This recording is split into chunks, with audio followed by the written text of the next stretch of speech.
ħadd ma hu ikbar mill-partit. Ħadd. Aħna l-koll,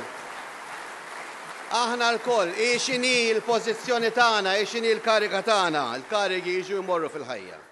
Jekk verament nemmnu illi l-politika mhi xejn iktar ħlief servizz.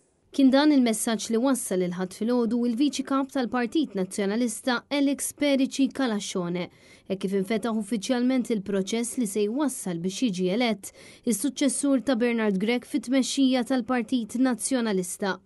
Alex Perici Kalascione tenna li dan huwa l-bidu ta' proċess li għandu jfisser riġenerazzjoni fil-ħsieb fejn il-Partit Nazzjonalista għandu jkun kapaċi jispira u jwassal lejn l-eċċellenza.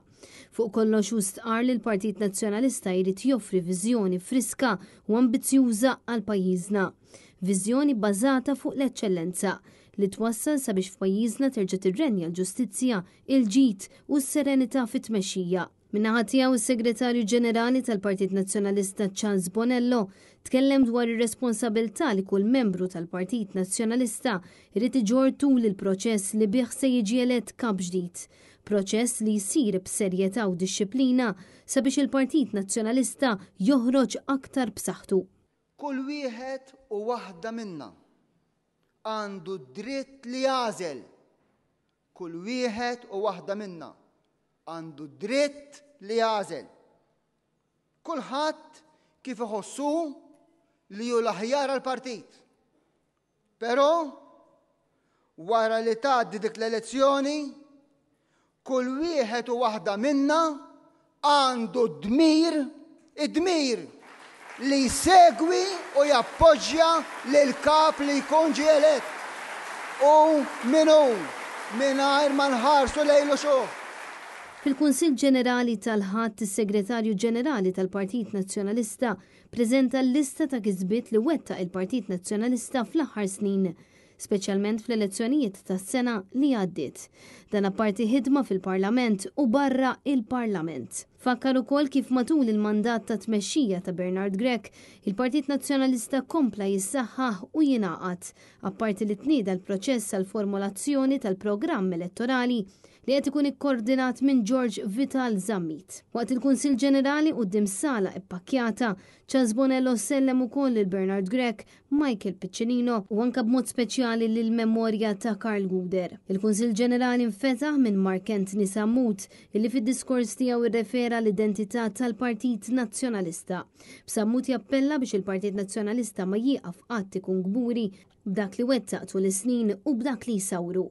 Partit li dejjem ħadem għal ġid komuni li jemmen fil-ħaddiema, fil-familja, favur il-libertà u l-ġustizzja.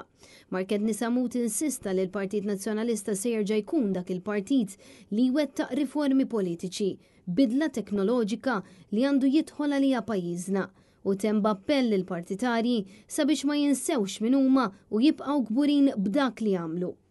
U ejjaltun aħna allura li ma ninsew qatt x'inhi l-identità tagħna jew għar minn hekk illi nieħdu pariri mingħand min jgħid illi jridna oppożizzjoni b'saħħitha. Imma fil-verità iridna fl-oppożizzjoni. In-nies li jivvotawna ma jivvotawniex biex inkunu fl-oppożizzjoni, jivvotawna biex inkunu fil-gvern, il-gvern li pajjiż għandu bżonnu jixraqlu, gvern nadif, gvern serju, gvern ġenwin. Waqt il-Kunsill Ġenerali tkellem Mario Kallus, il-President tal-Kummissjoni Elettorali, illi fisser il-proċess kollu li se jkun qed iwassal għal ħatra ta' kap ġdid tal-Partit Nazzjonalista. Kallus ħabbar li żmien għall-espressjonijiet ta' interess mill-persuni li jridu jitlu għal din il-kariga infetaħ il-ħadd stess fis-satejn ta' wara nofsinhar.